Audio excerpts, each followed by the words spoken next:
এ যেন চলন্ত 5 star hotel. এর ভেতরে রয়েছে আস্ত মদের বার, বিলাসবহুল ব্যক্তিগত কেবিন, মিশেলিন স্টার শেফের তৈরি খাবার, লাইভ পিয়ানো কনসার্ট। যে কোনো প্রয়োজনে সাহায্যের হাত বাড়িয়ে দেবে নারী সেবাকর্মী। আর এই সব কিছু উপভোগ করতে হলে এক রাতের জন্য খরচ হবে ৩৫০০ ইউরো বা বাংলাদেশি টাকায় প্রায় ৫ লাখ টাকা। আমি বলবো না আমরা কত খরচ করেছি, কারণ এটি আমার স্ত্রীর জন্য উপহার। শেষে বলবো এটি কতটা মূল্যবান ছিল, তবে এখন পর্যন্ত অসাধারণ লেগেছে। লা ডলসে ভিটা ওরিয়েন্ট এক্সপ্রেস প্রকল্পটি বাস্তবায়িত হয়েছে ইতালির আর্সেনালে গ্রুপ, ফ্রান্সের একর এবং রাষ্ট্রীয় রেল অপারেটর ট্রেন ইতালিয়া এর যৌথ উদ্যোগে।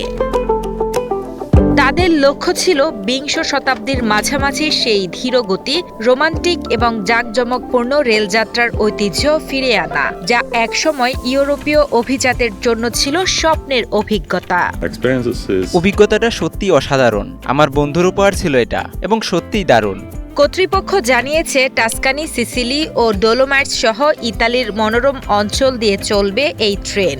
শুধু বিলাসিতাই নয়, পরিবেশ বান্ধব দিকেও এতে গুরুত্ব পেয়েছে, কারণ ট্রেনটি বিমানের তুলনায় অনেক কম কার্বন নির্গমন করে।